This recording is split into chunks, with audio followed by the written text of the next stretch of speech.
Welcome to another episode of Commending and Contending, a podcast about how the gospel of Jesus encourages us to live our lives and use our words to commend and contend for Jesus and his gospel. I'm your host, Jonathan Holt. Joining me today are Clare and James. G'day, guys. Hey, Jonathan, how you going? Hey, Jonathan, good to be on here. So good. Clare, can I start with you? Where has God planted you? I'm currently serving out in Bathurst, out in New South Wales, just west of Sydney, with my husband. He's one of the pastors at Bathurst Presbyterian Church. And we have 4 kids from the ages of 11, 9, 7, and 5. And we've been out there for 12 and a half years now, ministering together in gospel work. But recently, I've also started working for MTS, the Ministry Training Strategy organisation, and I've come on board as the Ministry Training for Women partnership developer. So helping gospel leaders nationwide to think about how they can be training up and recruiting more females into ministry apprenticeships. Sounds marvellous. What do you love about living in Bathurst? Oh, everything except for the cold. It would be the perfect place to live if it wasn't for that. The people, the community, the size, the church, pretty much everything.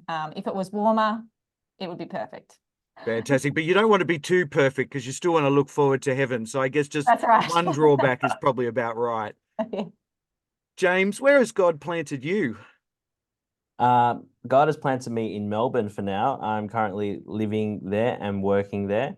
Along with Claire, we also work at MTS. I work as the director for partnerships. I'm married to Melody. I have a 3-year-old Levi and a minus 3-month-old baby that's soon to be born. Sounds exciting. What are you looking forward to about 2 kids instead of just one? More prayer and dependence on God, I guess, is the right answer, I think. That is such a good answer. The Gospel Coalition Australia functions through the gracious donations of people like you, regular donations that keep the website free and full of excellent resources. You can visit our website, you can use the green Give button on the top right-hand corner and be part of bringing the good news of Jesus into the lives and homes of people across Australia. Now, both of you work together for the Ministry Training Strategy, MTS, and so it's really good for us to think about the way that we raise up new ministry workers and bring on board trainees at church. And I think sometimes what happens in churches is feels like the ministry staff at church will be the ones with looking out for the trainees and prompting people to consider ministry. But when we're reading in Acts in chapter 13 and Barnabas and Saul are set apart, everyone at church seems involved. Have you guys got some ideas on how just regular church members can be part of helping a person think about whether they're right for full-time ministry and prompting them to move in that direction? Yeah, well, I think you're right there. I think it's the whole body is part of building up ministry apprenticeships and people to go into ministry apprenticeships, including things like just the intentional investment of relationships with other people. So particularly inviting people into your home, meeting up with them one-to-one to read the Bible, having great conversations about their life, like spiritual parenthood type relationships, where there's that sort of caring for one another. All those things can include the whole body and a part of that participating in living life all for Jesus. Which can also then sort of evolve into that, what we call like the tapping on the shoulder, or having those conversations about how are they going to live their life for Jesus? How are they going to use the rest of their life to serve Jesus? Yeah, I think it really isn't rocket science. Is as we think about full-time ministry, it really is, we all should be serving as much as we possibly can. And I think it's for the lay members of the church, it's the idea of being active and present at church, to be encouraging not just young men and women, but everyone to think about serving more at church and in different ministries, in the relational stuff, in having people over, like just Claire just said, and then yeah, encouraging and enabling them to go as well.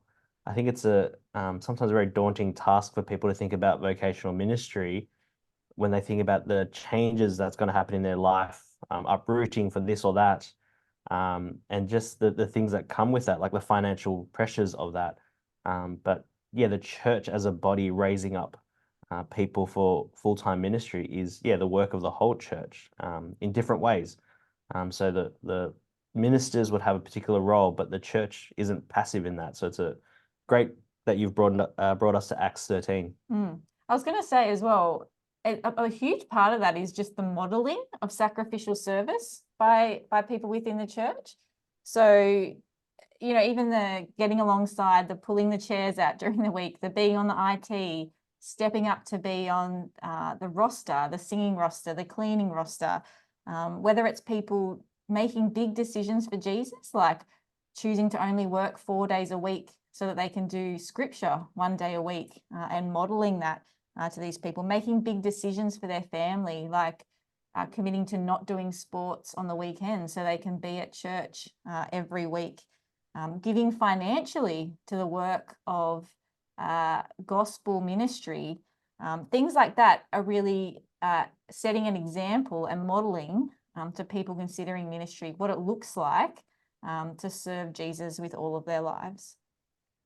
What sort of person should we be looking for? How do we know when we've spotted a future full-time gospel worker? Do they glow a little bit more than others, or what are you guys looking for to know that someone's should be encouraged down that pathway? I've often used the acronym FAT. I don't know if you've heard of that one, Jonathan, but it means faithful, available, and teachable. So firstly, someone who's faithful, and that comes back to having a clear understanding of God's call on our life and understanding his true word, but also living faithfully to that as a humble servant. The second is being available. Are they someone who is available to be taught and to be trained up? That might be different things for different stages of life, and they might have different capacities. But are they actually willing and able and available to be taught and trained? And then the third one is teachable. Are they willing to humbly be taught in the ways to live for Jesus and to be trained up to become a teacher in their own right? A lot of people would fall into this category, but a lot wouldn't either. So there's that slight distinction there, I think, in what sets them apart. They might be faithful and available, but are they teachable? Some people might be faithful and teachable, but aren't available. But what we're looking for is do they hit all three criteria? What do you reckon, James? Yeah, I reckon it's one of those things of there are those who would aspire to be an elder, like it says in 1 Timothy 3, but there are also those who need to be encouraged to serve more as well. And it's a posture of the willingness to serve Jesus, whatever that might look like. And that might mean 1 week you're stacking chairs, and the next week you're cleaning up, or the next week you're preaching. People need to be encouraged. A church should be encouraging the saints to serve and to love one another as a way of worshiping Jesus. So it's, yeah, the FAT acronym is really helpful. But just for those young men and women or older men and women who are aspiring to serve Jesus, those people should be encouraged to test their gifts. And then those that you see who are faithful, available, and teachable, to encourage them to actually go, hey, maybe you should be aspiring for this as well. Yeah, it sounds really important that both we're kind of encouraging and on the lookout for people, but also occasionally drop that little idea in someone's head that they should think about it. What's the best way to kind of tell someone they should be thinking about it? Because I get it, if you're a minister, you invite them to have an extra leadership role. But if you're just a regular congregation member, how do you prompt someone to think about full-time ministry? What kind of thing can you say that would plant that idea in their head? I reckon one of the things is actually to have that conversation with your minister. Being in gospel ministry, being a pastor of a church is a very busy role. And sometimes you might not be able to see people stacking up chairs or people faithfully serving. But so bring it to the leadership of your church, make them aware of, hey, I've noticed this thing about this person. Is there something there that they could do and step up into and to continue to grow and to serve Jesus? I think that's a really helpful first step, is to involve others into this. It's not just oh, I'm a lay member, so I'm going to do everything, nor is it, I'm the pastor, I should be doing everything. But actually, as you said before, the church raising people up. It can also, I reckon, depend on the relationship that you have with them. If you're someone who has been mentoring someone in particular that you can see as being faithful, available, and trainable, you might have quite a deep relationship in which you can actually have that direct conversation with them. Just to simply say, have you considered, giving up part of your life to serve Jesus in a vocational way? Are you willing to think a bit more about how you can use your time wisely for him? I think that's a totally appropriate and helpful conversation to have when you have that kind of relationship with someone. But also another way, whether you're a mentor or whether you're just a churchgoer, a really encouraging thing could be to not necessarily have the direct conversation, but ask them whether they'd be willing to go along to something like an MTS Info Night or one of the MTS recruiting conferences that happen around Australia. There's different ones in different states, and go along with them. Because at those events, they're often encouraged to think not just about ministry apprenticeships, but more broadly, what does the next 5 years look like for them? What does the next 10 years look like for them in terms of using their life for Jesus? And being that support actually speaks volumes, just going along and attending with them. But at those conferences, they'll be encouraged to think a bit more deeply about how they could be using their life for Jesus. And can you guys think of maybe people at your church at the moment who encourage and spur you on in doing the ministry you've been called to? Who does that for you at your church? I just want to share, I had a really encouraging Sunday a couple Sundays ago. A 9-year-old girl called Harper got up to pray for the congregation. And her dad walked up with a step so that she can step up onto it to speak into the mic properly.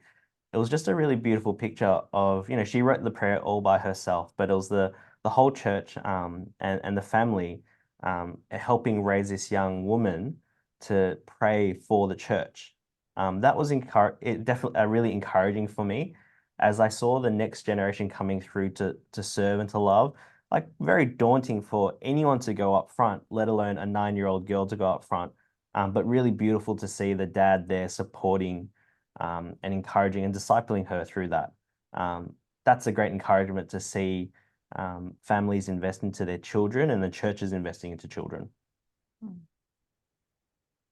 Yeah, I think for me, one of the greatest ways I've been encouraged in our ministry has been from older women in our congregation, women who have lived through a lot more experiences than I have and have far greater wisdom in terms of different stages of life.